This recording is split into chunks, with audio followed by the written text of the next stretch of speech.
I hope then.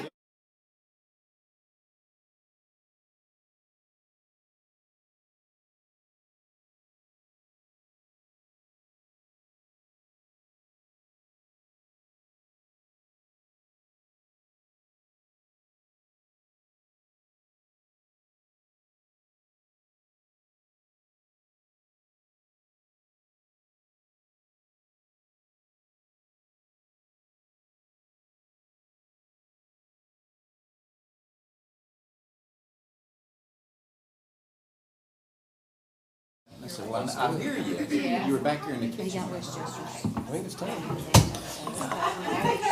All right, it is 7 o'clock, and we'll proceed to start our meeting momentarily. But before we begin, I'm going to ask Clay Rogers to lead us in a word of prayer, and we'll say our pledge, led by Ben Cummins. Dear Father, Lord, thank you for this wonderful day that you've given us, Lord. We ask that you would watch over us, guard us, guide us, protect us. Be with us and give us the wisdom and discernment to make the best decisions for our children and leaders, Lord. Just ask that you would be with them and keep us all safe this summer as we're out of school and enjoying life, Lord, your wonderful creation. Thank you most of all for sending your Son, Jesus, to die on the cross for us and our many sins. Ask you to forgive us of those and continue to bless us. In Jesus' name, amen. I pledge allegiance to the flag of the United States of America and to the republic for which it stands, one nation, under God, indivisible, with liberty and justice for all. May be seated. This time we'll ask Mr. Pilser to call the roll. Shane Connor, Here. Ben Couples, here. Jeff Harris, Here. Becky Hutchinson, Here. Clay Rogers, Here.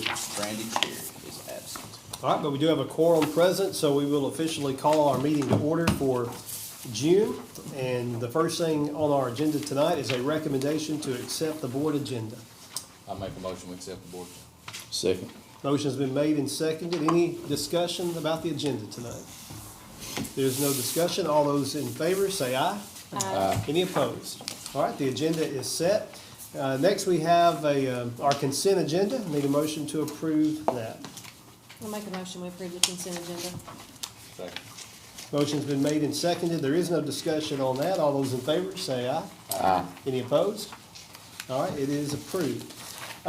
We have no delegations that I see here tonight to address the board, who is asked to address the board.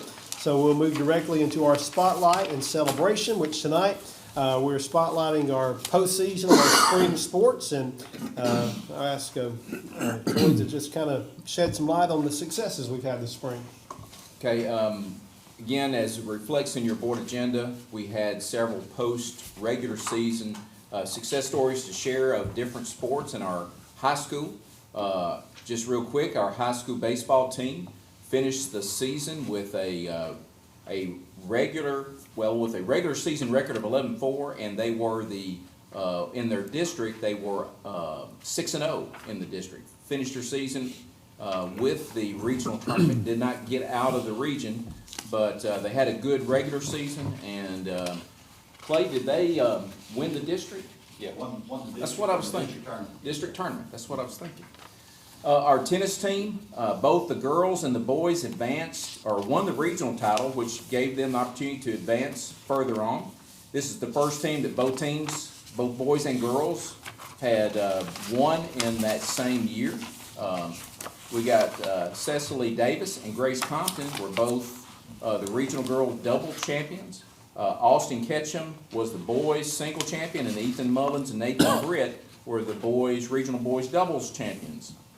The boys team that competed at the state level lost in the Final Four to the eventual state champion, and Austin Ketchum made to the Final 8 in the state championship in the men's singles, and was highlighted with Nathan Britt and Ethan Mullins being runners-up in the state championship in men's doubles. And then Cecily Davis and Grace Compton also got to compete in the state competition, got to the Final Four, lost to their state runner-up. And the girls' team's only loss this season was to the state runner-up. Emma Grace lost to the eventual state runner-up also. So it's a really good accomplishment for our tennis, both boys and girls. Boys soccer, They won the District 13 tournament. I don't know about any advancement beyond that. Do you know any, Clay or Angela? They got beat by Crockett County in the regional. Regional, gotcha. But they did win the district tournament for the District 13. And then finally, high school track, both boys and girls. They went to the Spring Fling, the state tournament, and the boys, Stuart Brown in particular, placed second in the 1,600 meter race. Also, Stuart Brown ran with his team in the 4x800 race with runners Silas McManus, Garrett Robinson, and Dylan Williams. They collectively, as a team, placed sixth overall. Hannah Rich threw for Chester County in the discus and the shot put, and earned fifth place in both of those events in the Spring Fling. And Bella Lamb finished eighth in the 600 meter and the 3,200 meter races. So, you know, again, sometimes the spring sports get left out because school year wraps up and the conversation goes to what we're going to do in the summer, and we don't really follow up with it as much. But we're really proud of multiple teams having the opportunity to travel to the state and have seasonal championships. So we're proud of it. So congratulations to our Eagles and our spring teams and those victories and accomplishments. And we recognize those tonight. Moving on forward to our recommendations before the board tonight. The first thing we need to look at is a recommendation for the board approval. You have in your packet the final draft of the 2022-2023 school district budget. So you have that recommendation, had an opportunity to look over that, and there's a recommendation for that to be approved tonight. Stacy's here to answer any questions if you have any directly, but the first page after the cover gives from what Stacy's perspective is those changes to the previous year's budget. So again, if you have any questions, it'd be a good time to ask.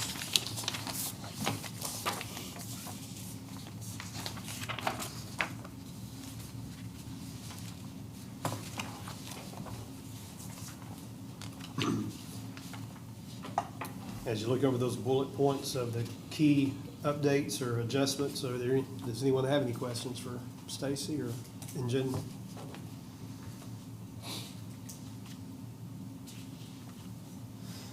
The budget increase for the 5%, that's not gonna offset the 7% increase. I mean, we don't know what it'll look like I just always increase our cost for our, health insurance because it's gonna go up. Yeah. I mean, we don't know what it'll Okay. be yet. That's what I was getting We at. have no idea what the trade-off will be. Okay. I mean, it should be that when those numbers come in, you know, the district takes more of a portion. We just don't know yet. Okay. We usually wait, of course, Marissa's here by chance. Y'all But- historically decided in October. Sure. Right? For like 5 years. We usually wait to see what, hopefully get a better quote from Cigna. And I just returned from the spring fiscal conference, and one part of the conference did talk on the state health insurance, and they are having an aggregate increase of 5.1%. But there will be certain lanes, employee and spouse, that are gonna take a bigger hit. Also, the top tier that we offer, or the state offers, will also take a bigger hit. They did not give us what those percentages were, they just said the overall increase, the aggregate increase was a 5.1, and that's on the state. This is just, what I included, and of course, we are on the private plan right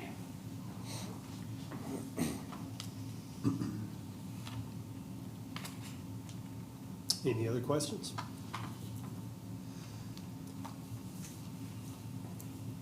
Well, if there are no additional questions, do we have a motion to approve this final draft of the 2023-24 district budget?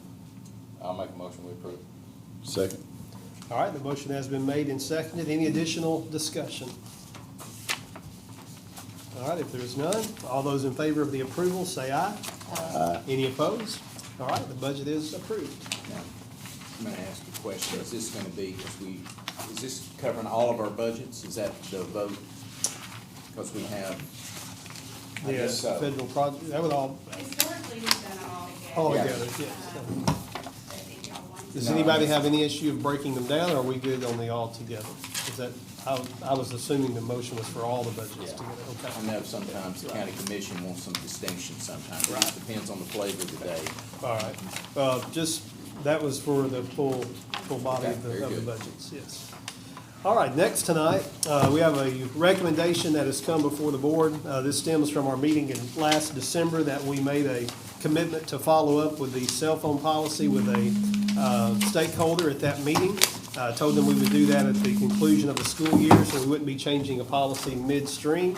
And that is a recommendation to revise the board policy 6.312, which is addressing the use of personal communication devices and electronic devices. And we've been provided a dialogue here, and I will have Troy speak to that, and then we can have conversation. We have administrators here who can, share any concerns as well. But it's just a going back to what we promised we would do regarding that policy.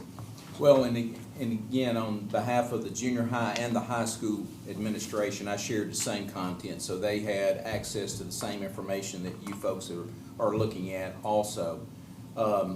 Again, following up with that conversation from that December meeting, as you look at the communication, how we have in our policy for the use of personal communication devices, electronic devices, as I point out in this content, the only possible revision that I see, but again, I'm just giving my thoughts about it, would be the portion that we have in policy 6.312 and what we also show in the handbook, that as it reads in the policy, however, a teacher may grant permission to use these devices, talking about their cell phone, their handheld devices, to assist with the instruction of his or her classroom, and teachers are encouraged to integrate these devices in their coursework.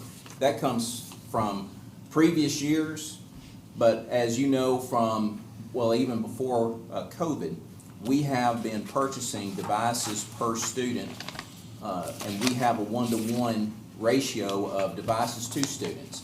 So unlike it was back years previous when we didn't have that option, we were encouraging students and teachers to utilize those devices because they did have them with them. And in that utilization, you could justify it for instructional purposes. The way we've been doing it since COVID and before, with the 1-to-1 ratio, there is not a need for that inclusion of that statement, in my view. But that's my perspective. That would be the only thing that I would see that would have to be, that could be considered as a change in policy. I know like tomorrow the students are going to be taking the ACT. ACT is another example of where you cannot have that device on you while you're taking the test. They still have those strict guidelines because of the possibility of utilizing those devices for cheating and access to answers and such to be able to justify or, fraudulently get a better score. So I do know that in some of the dual enrollment classes, the teacher requests them to look something up that can't be looked up on the Google platform. Such as? I don't know what, I just know I have a son that is in a dual enrollment class, and he had to use his personal laptop because he couldn't use the Chrome Google platform. Okay. So for whatever it was the teacher told him to look up. Was that, of course, again, policy reads, and it may be, because Chromebook does have some limitation with it, but they're supposed to feed that through our internet service provider. So that's the Again, I question, don't know. because our internet service provider has a screening. It's not perfect, but it does screen a lot more through ENA. But now the junior high actually utilizes an additional screening type of software that identifies when they are able to get off of that, go rogue with some type of access to sites that shouldn't be seen. And it gives the administration at the junior high some points of, hey, I know you got on at X time for X minutes, and this is where you went, and they can address that at the junior high level. But that's something the junior high chose to purchase outside or in addition to what we already supplied. Do y'all know anything about what he's talking about? Like as far as they wouldn't be able to look anything up? in particular? I know it's done in classroom because he had to take a laptop from home because it specifically couldn't look it up on the Chrome. Was he Sometimes able- they ask them to go to the library sites and research it traditionally through like the college library, because Evan had to do some of did he go through, do you know if the teacher still, I mean, the Chromebook has some limitation with just the way that hardware is structured. I don't know any more details other than he had to use his own personal laptop. Yeah. So you don't know if he had to use his own personal laptop but tied into the available Correct. network? Correct, I don't know the gotcha. answer to that. I just know if we excluded it altogether, that may be an issue in the dual enrollment class such as the one he was in, so.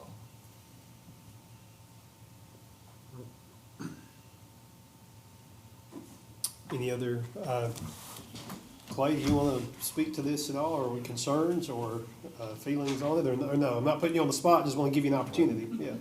I don't have any direct feelings. I will tell you that kids and cell phones they take those cell phones seriously. And what we found is kids will start bringing extra cell phones, so if you tell them to turn one into the teacher's desk, they got another one in their pocket that they can use.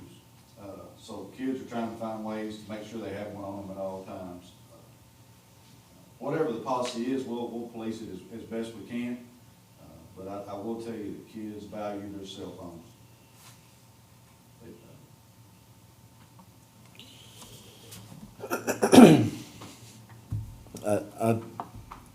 I've got a son in high school as well, and he's got a class where I go in and put them in the shoe holder when they walk in the door, and that way they're all attentive the whole class period, and they get them out and walk out and go on their merry way. So, I mean, to me, that's the way it should be.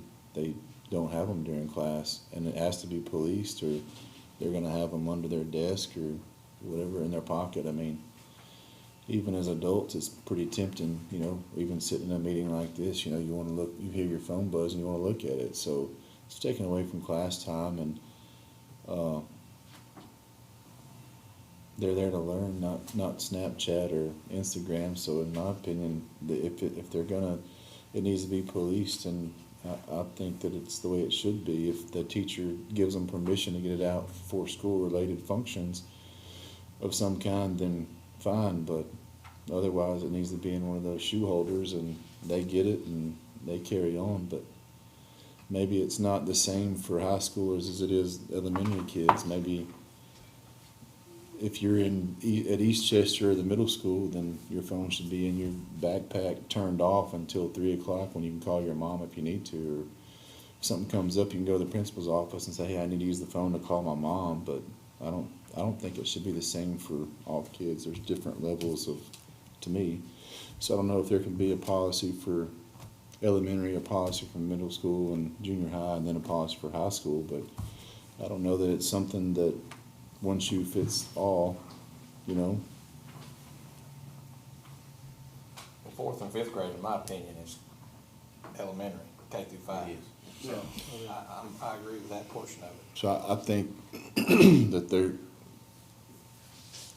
until you get to junior high, your phone stays turned off all day, and it stays in your bag. And then maybe at junior high, you're able to get your phone out and put it in that pocket in the teacher's room, but then you get it after class, maybe. And same for the high school. You know, I think from whatever, say 12 years old and up, you know, you carry it in there and you put it in that holder, and you don't see it until after class.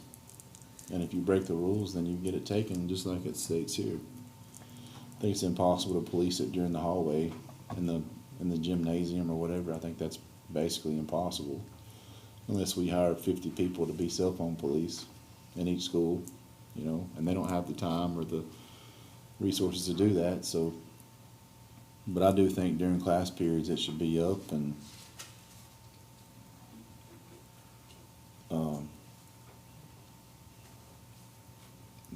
without some sort of permission from the teacher to use it for a school reason.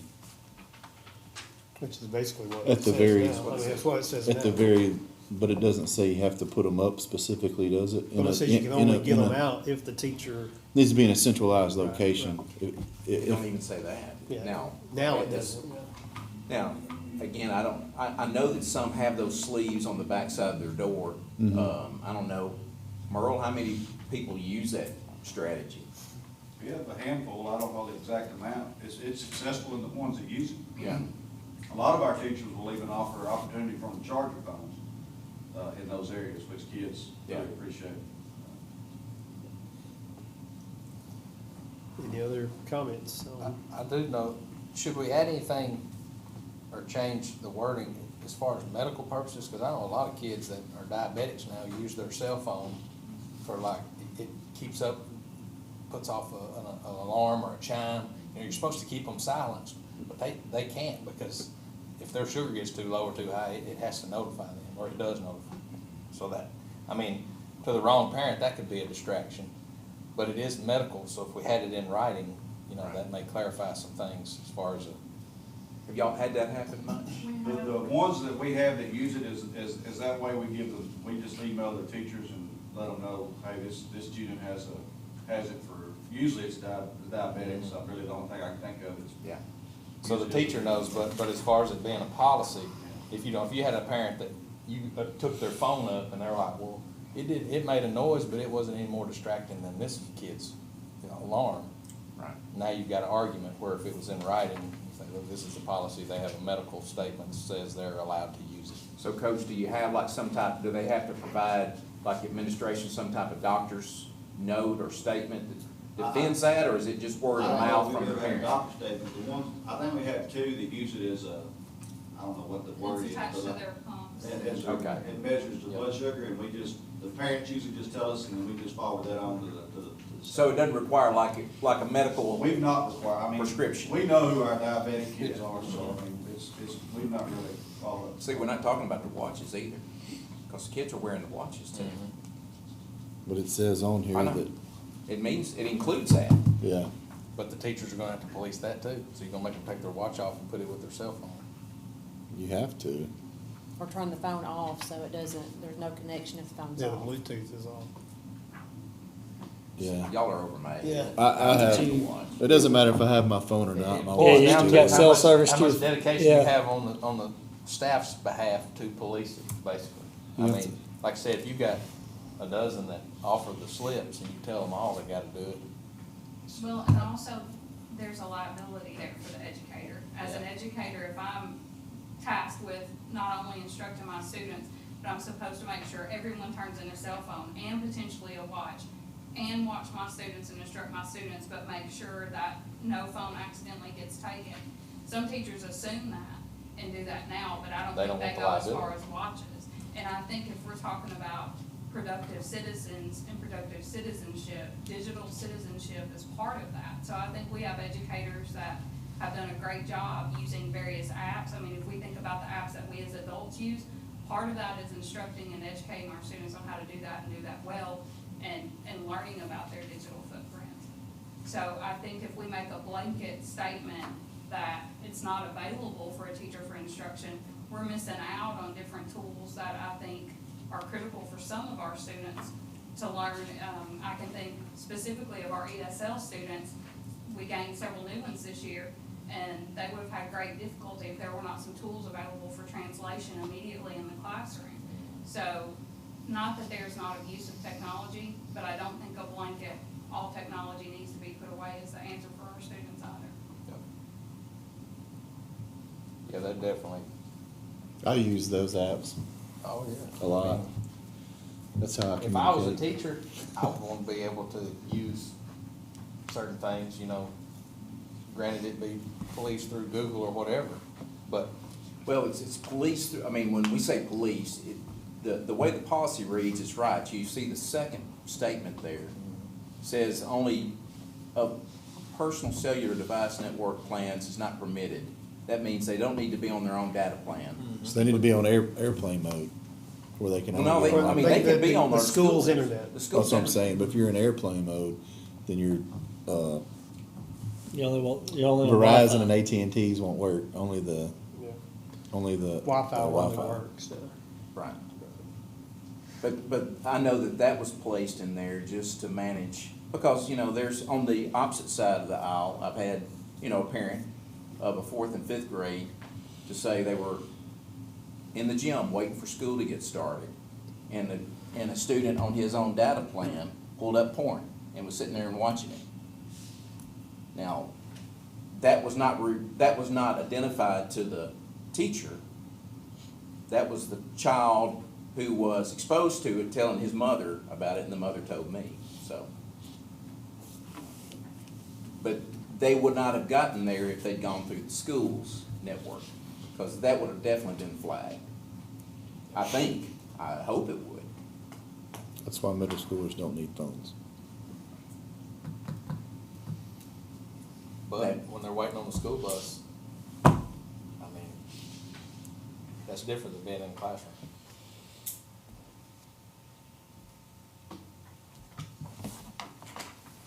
It is a contentious matter, I'm telling you. It's part of life. I've done said it. I've turned around too many times to go back home to go get my cell phone because I left it on the counter. I wouldn't have done that 20 years ago. How many are on the table right now? I know.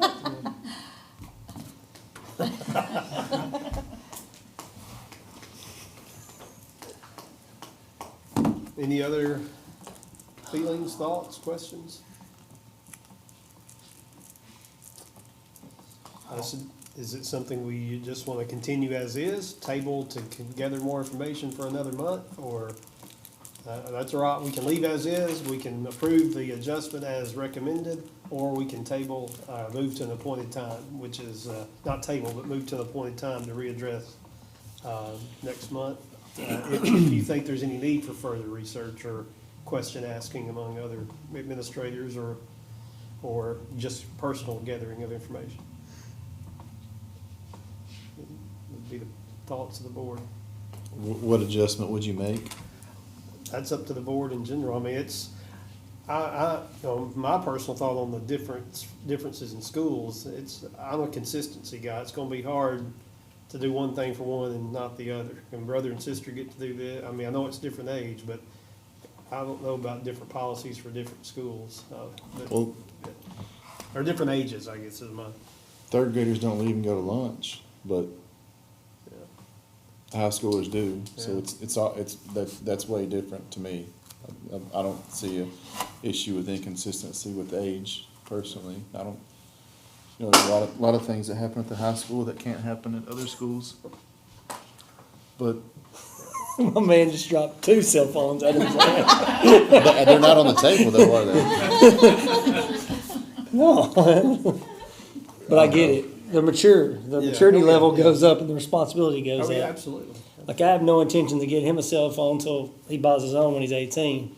So the encouragement of them to use it in the classroom is really gonna mess him up, because that dude's not getting a cell phone. Because of it's what they see on it. It's access to the world. But I mean, we're borderline Amish out there in the Wilson School Road anyhow. I always said my kids wouldn't get one either, but when my 12-year-old started listing rabbits for sale on Craigslist and put my number on there, that's when he got a phone. Because I don't have any rabbits for sale. And I get enough phone calls.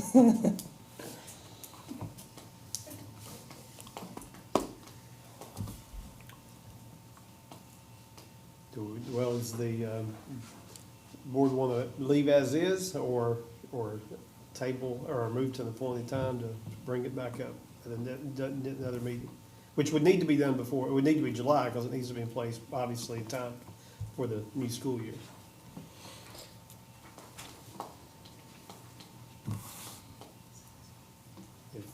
If there is no motion, it just stays as is, so. I think we should. What do you think? You're not saying anything. Just listen. I don't know, I mean, I'm torn with It's a- it it's too. a- I am too. It's not black and white to me, so. Right. It's a tough one. Maybe we should table it and or come back to it. And talk to the other administrators and see what they think. The ones that are at East Chester, West Chester, Jacks Creek, and see what they think, I know most of the problem probably is at the high school, but there's still a lot at the junior high and other schools, so maybe we should. In your agenda, I did share with you that the high school had 97 offenses that were recognized as cell phone violations. The junior high had 120, so theirs was just a little uptick higher. So. Yeah, the immaturity level. is The maturity definitely- level is, the farther you go down, the And worse. You go back, I mean, there's kids in elementary schools that have them, and, I mean, they could care less if the volume's on, off, they're just happy to have a phone. And the more generation, the younger generation parent, as they raise a child, it's just gonna become more and more prevalent, you know, at a younger age, I think. So, it's definitely here to stay. I don't think we should take it out of the classroom as far as, no, you can't even have it on the school property. I think the teachers should be able to use them, access them per student, you know, in a classroom setting. But at the same time, I mean, it's hard to police it individually in class, like what's being stated here tonight. I don't think that's ever gonna happen, really. I mean, you can try, like Clay said, they bring two. The problems we have with cell phone, most of the time doesn't happen in the class. Yeah. Teachers monitor their classroom. Yeah. It's the class changes, lunch, and the idle time. That's when they do things they're not supposed to be doing. So the monitoring in the classroom, our teachers are on that pretty good. Now, kids will still try to get away with stuff, just like kids always do. But the biggest problems we have with cell phones are when they're not in front of an adult. Yeah. That's the biggest problem you have with cell phones. So how would this So policy none- apply to So what we're lunches? talking about tonight really Doesn't doesn't apply. address that situation. Yeah, what does it say about lunchtime? Well, if it's only to be out upon teacher approval, that means it should not be out in those situations then. That's what You'll becomes be the taking thing. up 800 phones every day. Right, exactly, yeah, yeah. Yeah, as soon as that bell rings, Then it's they're on. on. Yeah, it's on, It's you're on. right, you're right. It's the right arm, I mean, Yeah. right arm. That's it. I think as far as this policy, I think it should stay as far as being able to use it, because it, I mean,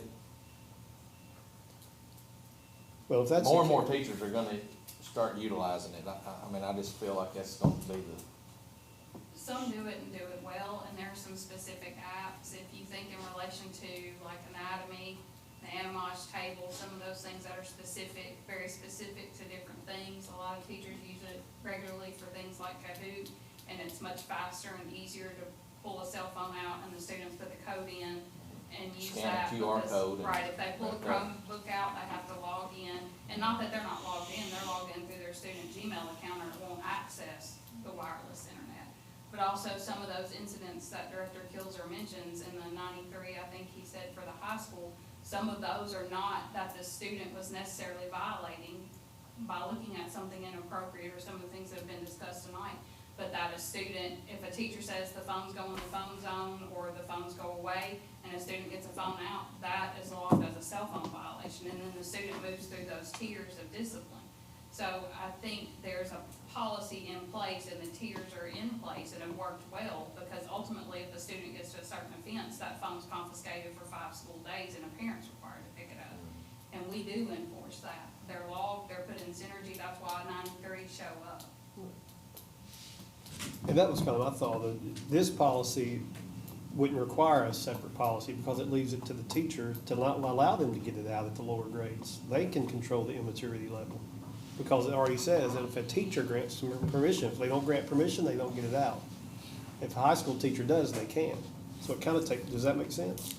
That's what I'm thinking, the current one. I don't know if there's a need for a new one. Yeah, but I don't think Approach. fourth and fifth graders and sixth graders and seventh graders need a phone at lunch so they can show all their friends whatever they want to show them on their phone. It'd be sure hard to It'd be police hard, that that's if a you had thing, eighth yeah. graders not included. Well, I mean, eighth graders too. I mean, I'm just saying, whatever. I don't think any of them should have their phones at lunch, to be perfectly honest. If you're in the school setting in the classroom and you need your phone, use it. If you're not, then don't use your phone. That's what I think it should Well, say. next to the last statement does give, like, principals the authority to allow them to, they can authorize the use of it at school functions, which that could loosely be your downtime, like your in-between class cafeteria. But that's like authorized by the principal or his or her designee to complete, well, or to complete a classroom assignment. So there's where the caveat, yeah, that's not the teacher giving somebody permission in the cafeteria to use their phone, but it would be more into that next to the last paragraph on the policy.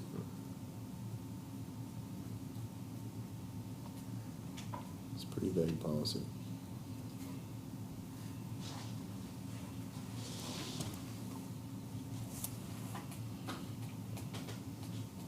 do you think they should have them at lunchtime? I don't know how you're gonna keep them from. You take it for 5 days the first time, and then You're gonna have to take all you of them. take it 10 days the second time. If 10 kids walk in there, 9 of them are gonna have a phone. Absolutely. You're gonna take up 9 phones right there. Yep. 900 kids walk in there, you'll have a box full of phones. I mean, how much time is it gonna take to divvy them all back out when the bell rings after lunch? Well, you won't divvy them back out for 5 days. At some point, they're gonna get their phone back, and after their mama comes and gets it, probably over half of them are gonna give them right back to them. I think as far as this policy in the classroom, teacher discretion. And like you said, hopefully, the lower levels that don't use the phone as much in class, that's not gonna be a problem because that teacher's not using it, not utilizing it in class. They got their Chrome notebook and that's all they get. Turn your phone off, put it on in your person or in your backpack. But again, the more and more stuff that's developed at the high school level that you buy technology-wise at the junior high level, the table that they got in the anatomy and physiology room, it may have a QR code software system that says, hey, have your students scan this QR code. And you can't do that with a Chrome notebook, but you can with every cell phone that's in there. So if you take anatomy and physiology, you're gonna wanna have a phone on you.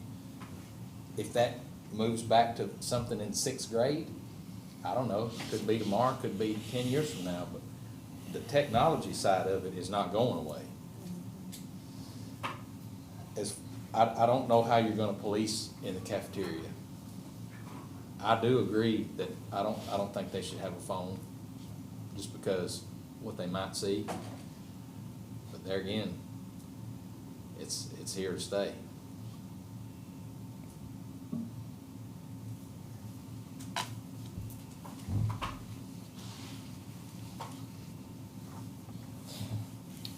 If you don't, if you don't agree that they should have their phone out, then wouldn't you do something about it? Yeah. Make a policy Years. where, I mean, that's what I'm saying, like, call it. I mean, I'm in, cause my little Amish kid, I don't really want him seeing, you know, is the risk worth the reward? He's got a Chromebook, he doesn't need a cell phone. And even if you don't wanna look at it, it's like watching a car burn down on the interstate. That's it, you're gonna look at it. You see something, you're gonna be like, I mean, it happens. And there's a cop there telling you to come on by, and you're like, you're braking just a little bit to get another look or two. That's it. There's some sinful nature, it's in everybody. I mean, if you see something, you're gonna look until somebody grabs you, or you know, something happens. You know, that's just the way we're all built. So I'm for putting them up on the doorway, keep them in your pocket at lunch, and keep them in your pocket in the gym when your parents drop you off because they got to go to work. And if your teacher tells you to get them out, get them out. But otherwise, they go up. And I feel like if you can't follow those rules, then don't bring it to school. And they take their phones up until they start following the rules. And you know, we got to be willing to fight a battle sometime. And to me, that one's worth fighting. Absolutely. And my wife's a teacher, so she'll be doing some of that taking up, and I get to hear it. But addressing Angela's concern, which I can see, take them up or put them up, because if I'm a teacher, I don't be responsible for $3,800 cell phones. You're also talking about a loss of instructional Right. time to take them Yeah. up, to give them back out. So I don't know about the taking them up. And at the high Put them school- up. I'm saying if they pull them out to Snapchat during class, Right. it says you lose your phone for 5 Yes. days, right? Oh, yeah. That's what I That's- mean by that's- take them up. Ultimate tiers of it. Oh, I thought you were putting them in the little holder automatically every day. In cafeteria, no. When you walk in the classroom, yeah, it works. I mean, everybody has I mean, I've got kids that go there and they say that that works. They put them on the back of the door and then they go get them after class and it works. Like it's, It works until 2 or 3 get stolen. And then the teacher is blamed. I would have a concern for the teacher's responsibility over that amount of money hanging on well, then the at the door. bottom of this paper, it says, we are not responsible for if your kid's cell phone is lost. Our lawyer left. She could say that that would work, but, I mean, But it also doesn't say that we're taking them up before class. That means if we lose it at school, we're not responsible, not that we've took it from them and put it on the door and it's gotten taken off the door. well, we can reword that to You don't, read. you don't necessarily have to reword the last statement that says unauthorized use Right. will result in disciplinary action. See, then that ties back into your cell phone policy. Right. That's in your handbook. The handbook are the procedures for the policy. Right. So then you don't have to be as explicit in your policy. It can be more broad, but addressed in the procedural part. But I think we can protect What ourselves. is being mentioned is what our cell phone policy used to be. Not having it out is what our policy was Right. before it changed, Right, to what it is right now. Right. Right. And did it work? Well, I mean, It works if it's police though, I don't right? know as far as the cell phone violations, how it compares. I don't, that's been, I guess we've had this policy for 3 or 4 years now, I think. Yeah. But if it was police, would it work? Police in what way? Are you specifically talking about lunch? I'm specifically talking about if a teacher sees a kid get their phone out and they take it, will kids stop getting their phones out? But that's already happening. If it's at teacher's discretion and I say your phone doesn't come out during class, and we have educators who do that, that's what the 93 violations that Director Kilser mentioned are. So that does happen, but there are legitimate times when it's used. But if you're talking about policing it at lunch, we're just under 800 students, 3 lunch shifts. So if you do the math there on how many students per lunch shift, and we have 2 to 3. 2 to 3 adults monitoring the cafeteria. What you are asking for would be absolutely impossible without more personnel to police it. You think how wide that main part of that cafeteria is, and if I take it, I could put my phone right here and you'd never know it was under my legs. But it's not a rule right now. If you made it a rule, But if you make a rule, you can't enforce what's the purpose of the rule. If you've got 200 kids plus eating each lunch shift and 2 to 3 adults monitoring the main cafeteria, the extension, and the restrooms, well, it's the same as driving. I mean, police set up and they write tickets. They don't get you every time, but they get you whatever, half the time, maybe. I don't know. But you tend to drive a little bit slower. Do you not?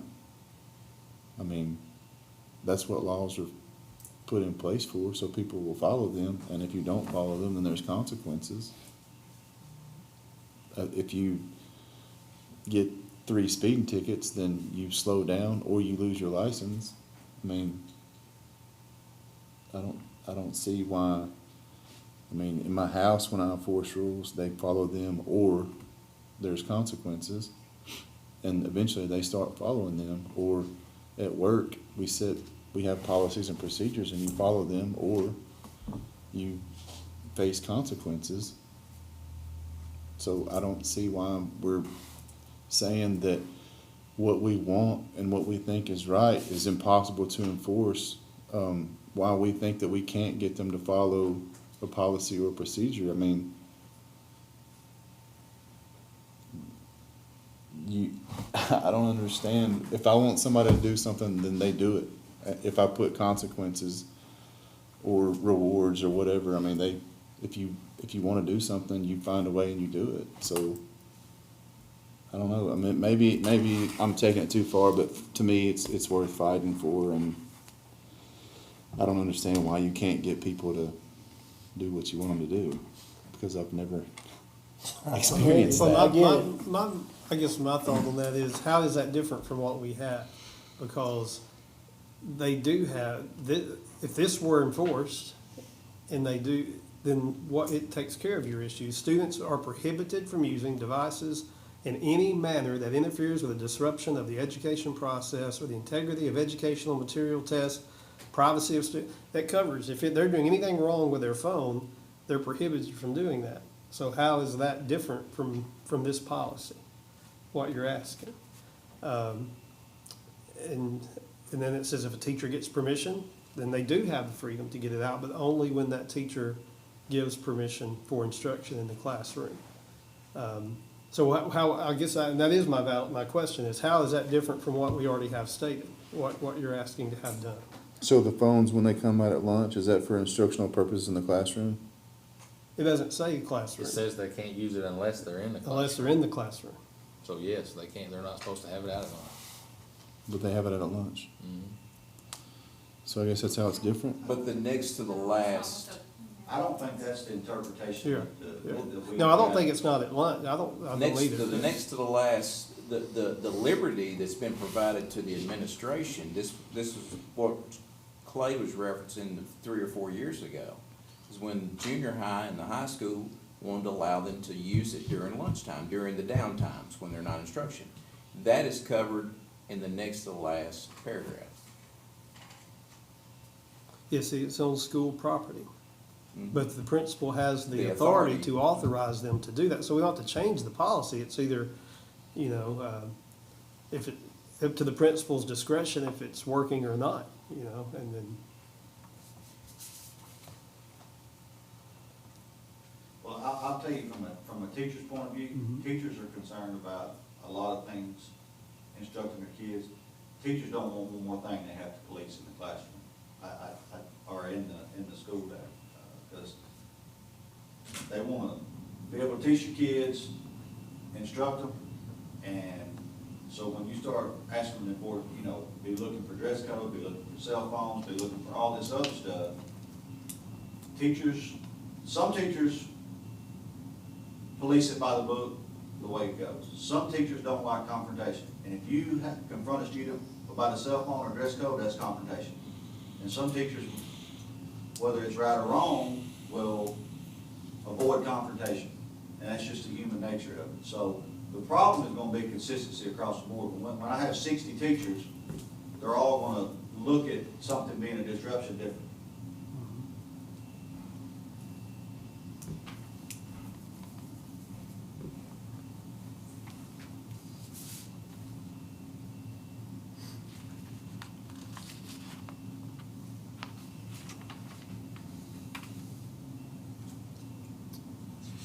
so would the desire be to move this to an appointed time, or to, I think it's obvious, the recommendation is not going to go to the floor, but we either can move this discussion to an appointed time or leave the policy as is. Is there a feeling that this needs to change on the administration's end? Well, I don't want to speak for all administrators. Well, I mean, on your end, So I high think that school. needs to be something that's asked to all administration. Right, exactly. I mean, because whatever the policy is, the last thing I want to do is it's our policy, Right, because that's right. going, Well, let's get more information. Let's first, table it Yeah. till we get more and information we'll from go back to this next other month. school administrators. Well, and, yeah, and maybe if there's an interest in changing the policy, I mean, everyone has freedom to provide wording, what you would choose for that to be, that will give you an opportunity to place something out there that might be an adjustment that you feel is needed.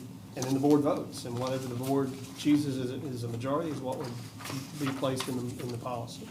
So we will move this to an appointed time, Ms. Carroll, for the July 6th meeting to readdress either maintaining the current policy or consider any recommendation that's brought to the board after, conversations. All right, the next item we have is a request of the board to award a bid that went out and actually just came back today, I believe, for athletic trainer services for the new sports year coming, 2023-2024. There has been some significant changes and developments in that, and Troy, you have more information you can share with us about that. As your agenda reads, for years, I don't know how many years, we've had the $5,000 amount. 3 years. We've been partnering with Star Physical Therapy in Henderson for 3 years, 3 or 4 years, at $5,000. This is for high school athletics. She hasn't been doing anything lower grades in high school. This year, when they increased it to 25,000 for the same commitment. So it's a 400% increase. With that increase, because of the dollar amount, that forces us by state law to put it toward bid. So the bid proposal was sent out. Today represented the bid opening. And we had one bid, Star Therapies. Their bid was 30,000. So they went up an additional 5. You're So- lying. No, I'm You not. serious? So my recommendation, you got two things to do, either accept the bid or reject all. I say reject all. that- That's pretty blatant to me. I don't know. I You'll say- put that in the form of a motion. Yeah. I second. Make your motion, bro. I'm making a motion to reject all. Okay, motion's been made. Second. Motion's been seconded. Now, any discussion on that? All those in favor Do you have to, anything to add to it? Fritz was there Okay. for the bid opening. Nobody showed up, and I solicited a bid from the Sports Plus that goes with. Was that the only one? No, and then Redden, Peyton Redden. Redden Total Therapy? I called him directly and sent the bid to him, and Sports Plus, I think they said they were aware of it, I tried to reach out to them, nobody else. Well, is that something that we could bring in just, I've been in communication with Sports Plus, and it was such late notice, and they'd already done their budget for the year. They couldn't make adjustments to their budget for this year, but there's hopes for the future years. I've already put our name in that pot, but Does TWS have a stipulation on it? I was wondering if we could à la carte, just. I guess like Randa does a really good job and she's always present. So would we lose that if we don't take that? Because I don't want to affect her in any way or the Well, the way it teams. reads now, if you reject the bid, it would lose her for services through Star.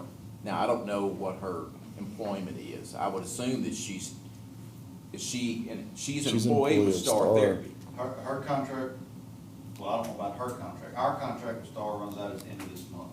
I would assume that would mean, I don't want to assume, I don't know what her contract is. But I know Star and Church County School Systems contract runs out June 30th.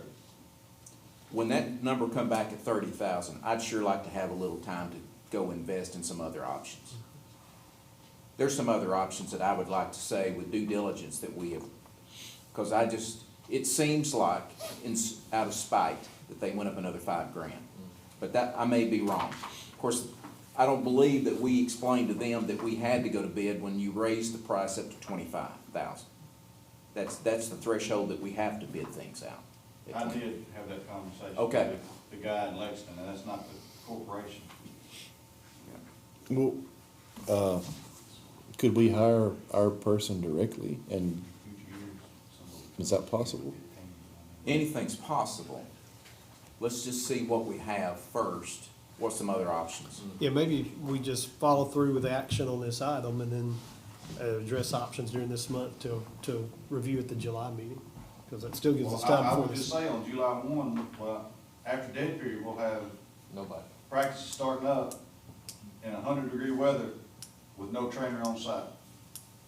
Have we ever had no training on That's, site? I don't know about That's not liability, old but I don't feel comfortable not having somebody. Well, I'm not saying we're not gonna do it. I'm just saying that I think that this was in poor taste. But, that's, you can either accept, it's really not thought-provoking. Accept it or reject it, that's the only thing. I'll make a motion to reject it. I second it. 30. And there's time to maybe school, stipend for school nurse or something?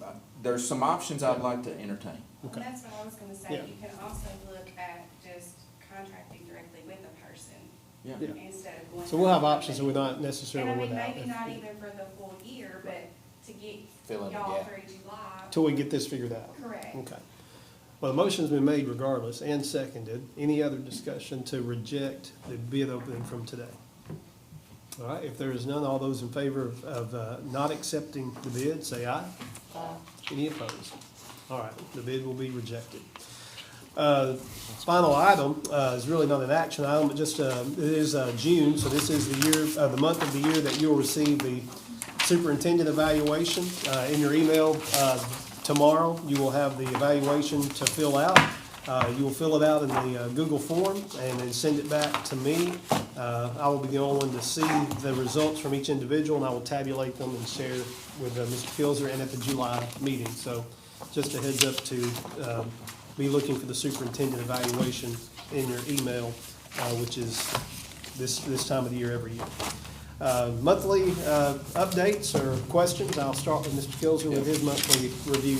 Well, and again, as you see from the options that we have, I would say one thing in addition to what's included with the Capital Projects Committee report. At the time that this was generated, I had just an initial email from Doug Short, our architect for our two projects. He had put forth some questions that I'd forwarded to the coaches and the teachers that were affected. They had since replied back, and I forwarded that to Doug. I believe it was yesterday, he replied to me that he is gonna need some more time to work out the responses to those questions and allow that to incorporate into his plans. But he has been meeting with John Mark Williams, our project manager, and but there's not been a meeting since. I've met with him, Troy. Okay. Last week, him and Ed, and we walked through the field house and then kind of looked at the site. Just to get a lay of the land, and I think he has Mike Manus's report, so he's getting ready to start laying it out. Gotcha. Any other project updates or questions about anything ongoing? If I could make mention about one other thing, you know, again, the comparison, you know, this year has been really unique because we've had to look at and more scrutiny about our third grade performance on their ELA test because of the new retention law that went into effect this spring. And as I included in the packet, the state released something that is safe to share because it went out to general public publication about the levels of performance for the different districts, and is proud to say that our K-3 schools, when you look at them collectively, our ranking among those who, in the entire state, 142 school districts, we rank 12th highest with the overall percentage of proficiency at 56.57.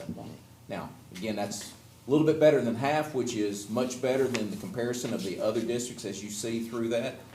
But we've got room for growth, and our students who are needing to, for one, go to summer school, they're in summer school at those lower grades. We have had conversations with those parents. There have been more deliberation, more discussion among the parents and the educator leaders to decide whether or not that child needs to be retained or promoted. If that promotion occurs for those certain categories, some students qualify for a promotion if their parents complete a waiver, and that waiver is based on their performance on their reading assessment, the Ames-Webb assessment that we use. Some are having to do the summer school. That's going on now. We have they have a certain attendance policy that they have to follow through the summer, and they will have opportunities to take pre and post tests if they show growth over the course of that time of summer school. That's another opportunity for them to be promoted, and it will dramatically change things, but our TISA model, which is our new funding formula, does provide additional funds that support every child that's in our K-3 schools, and that extra funding is going for the effort to make sure that we can properly fund summer school, tutoring sessions after school, once the school year gets started. At this time, we have, I think we've got a good plan in place, talking to some neighboring school districts. Our numbers obviously are in really good shape in comparison, but I'm proud of the work that the lower grades have done in preparation of having these students prepared for their futures, because again, the state has put a lot of weight in effects of students graduating on time based on their third grade proficiency in reading. So we're on a good track, good trend. I noticed a school bus parked in the high school parking lot, or was it Eastchester? No, it's high school. No, High it's school, yeah. Need With the sign. 6 drivers, we've got a lot of retire. Yep. Any prospects thus far? When we broke for summer, there were some training, but not five. But they've been pretty good at getting candidates in. Some have not. They got their license and then they quit right away. So if you could get 20 and keep 2, sometimes that's a good ratio of bus driving. Do we pay for the training and everything? They pay to train. It's part of our contract. Pay pretty much everything. They don't have to stay for so long after to pay that back, or? No, you wouldn't get anybody if you made them pay it back. Well, it's I'm whatever. saying if they quit. You have, other than hold whatever they had left in that paycheck, you would, that's just an investment you gotta make to get a driver.